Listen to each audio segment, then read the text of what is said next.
Ce soir, nous recevons un jeune homme aux multiples casquettes, un Français d'origine sénégalaise. C'est à la fois un consultant en management et un grand voyageur, le fondateur d'une association qui mène ce genre d'action pour l'acheminement de l'eau en zone rurale au Sénégal. Regardez.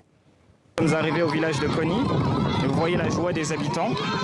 Regardez, le puits est presque terminé.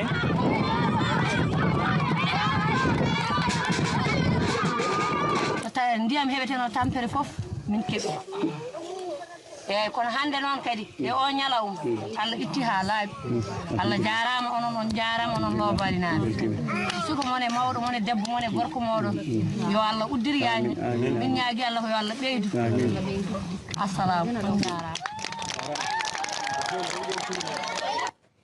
Bonsoir Youssouf Ba. Bonsoir. Ce que l'on vient de voir, c'est l'une des opérations de votre association SONA. Alors, ce n'est pas uniquement, comme je parlais, d'acheminement d'eau, c'est aussi d'abord l'éducation. On va y revenir dans un instant. D'abord, on s'intéresse à vous. Vous avez moins de 30 ans. Vos parents ont quitté le Sénégal avant votre naissance. Vous êtes né en France, issu d'un milieu modeste, mais dans un environnement, on va dire, heureux. Tout à fait. Donc j'ai grandi dans le nord de la France et c'est quelque chose aussi qui m'a aidé à découvrir justement la France profonde. Et par la suite, je suis venu en région parisienne pour poursuivre mes études universitaires. Ouais, donc vous avez vu la province, vous avez vu maintenant la capitale.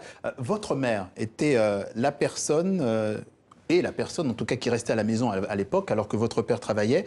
Est-ce que ça a été un atout de l'avoir dans ce rôle et ou est-ce que vous auriez préféré qu'elle ait un autre rôle dans cette vie ou dans votre vie ? Ce fut un atout pour moi puisque j'avais quelqu'un pour me conseiller, pour me guider aussi à travers mes choix et une présence tout simplement au quotidien.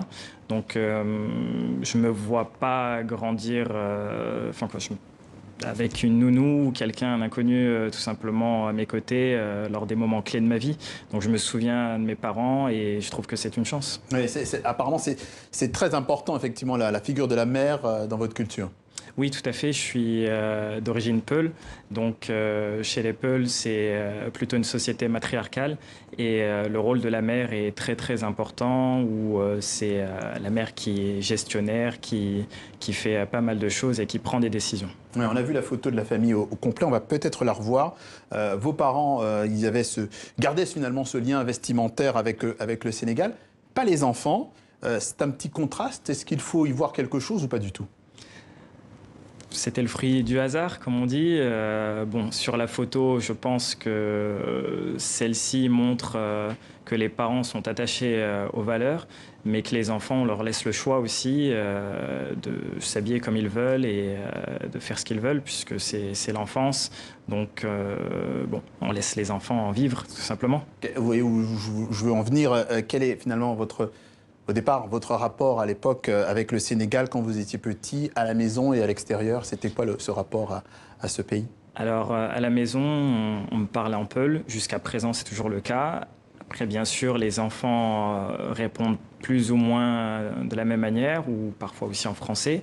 C'est de cette manière que j'ai gardé ce lien et cette connexion permanente avec le Sénégal, puisque ça m'a permis par la suite de pouvoir communiquer avec ma famille restée au Sénégal et d'autres personnes en France, des oncles ou des tantes. Et le Peul, c'est important. On sait que vous êtes, je l'ai dit, polyglotte, français, anglais, allemand, un peu de suédois. Le Peul, donc c'est important le Peul. Oui, tout à fait, puisque c'est une grande partie de mon existence. J'ai grandi avec et je vis toujours avec et je mourrai avec. Donc c'est quelque chose qui fait partie intégrante de ma vie. Et par rapport à l'histoire des Peuls aussi, quand on voit les valeurs véhiculées par ce peuple et l'histoire aussi, tout simplement, c'est quelque chose d'assez marquant. Et vous cultivez finalement ces acquis linguistiques, vous voyagez dans le monde entier, vous rencontrez d'autres Peuls et vous voyagez dès que vous en avez l'occasion en fait. Oui, tout à fait, puisque c'est assez enrichissant et c'est aussi une manière d'apprendre sur les autres, d'apprendre sur soi-même. Et ça m'a permis aussi de découvrir d'autres cultures, d'autres pays et d'autres langues. On va voir aussi des photos de vous au Cambodge, aux États-Unis, en Italie, au Japon, au Canada, en République tchèque, mais aussi au Sénégal et au Maroc. Les voyages sont donc votre moteur Quel a été le déclic finalement de cette envie de voyager et qui s'est matérialisé très vite? Je ne sais pas vraiment, mais je pense que c'est depuis l'enfance où mon père m'a énormément montré de reportages animaliers, de documentaires sur les différents pays. Et ça m'a donné cette envie justement de découvrir ce qui se passait de l'autre côté de l'écran et d'en apprendre un peu plus sur ce que je voyais à la télé. Ça m'a aussi permis de savoir comment on appelait tel ou tel animal dans la langue de mes parents. Le Cambodge, on l'a vu tout à l'heure. Cette visite sur place a visiblement quelque chose de particulier pour vous. Pourquoi? Ça m'a marqué pour tout simplement par rapport à plusieurs aspects. C'est une population, un peuple qui me rappelle énormément aussi le Sénégal, et en particulier les Peuls. C'est aussi, j'ai envie de dire, une histoire assez traumatisante au début, qui par la suite est en train de devenir un boom économique. Donc on voit une société qui s'est relevée et qui s'est battue pour relever la tête. Donc c'est aussi quelque chose qui force le respect. Et aussi tout simplement l'aspect humanitaire. Donc j'y ai vu des choses, j'ai rencontré des personnes, des organisations, et ça m'a donné aussi des idées. Alors votre association, on y vient, elle lutte contre l'analphabétisme en zone rurale, des projets également très écologiques. On va regarder un autre extrait d'une mission effectuée à Koni au Sénégal et on revient vers vous tout de suite. kanko wona nen toon ndega noon o wona neppude o wona kadi ko neɗɗo mawɗo e nder meɗe ko cukalel kono wona cukalel to banggue haqqille ko mawɗo hakkille no fewi ko poɗɗo hokkede needi ko poɗɗo hokkede en grand respect. Donc noon monsieur Youssouf, avant tout d'abord nous vous remercions d'avoir venu jusqu'ici dans ce vraiment village très lointain. Vous avez au cœur de l'Afrique.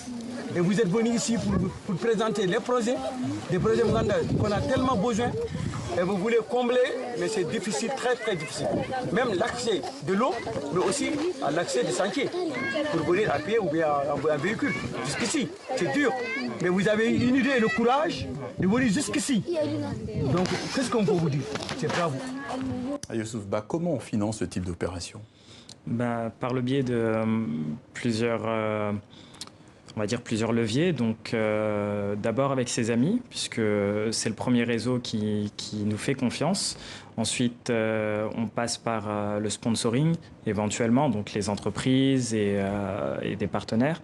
Et la troisième façon, c'est au niveau des dossiers de subvention. L'éducation, c'est fondamental, car vous dites qu'il faut prendre conscience de son environnement. Expliquez-nous où vous voulez en venir avec cette phrase.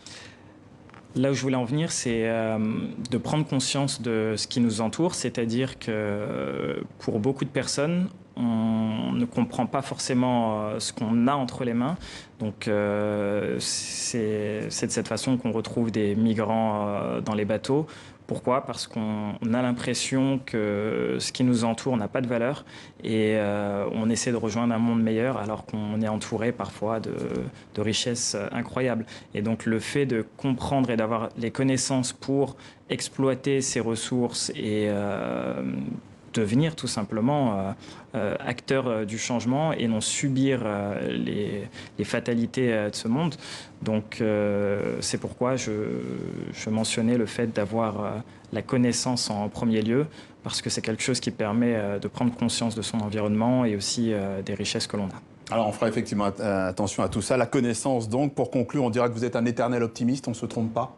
Bien sûr. Merci Youssouf Ba. Pour en savoir plus sur vous et sur vos activités, il y a ce site internet www.associationsona.com. Merci à vous d'être passé par le journal de TV5 Monde.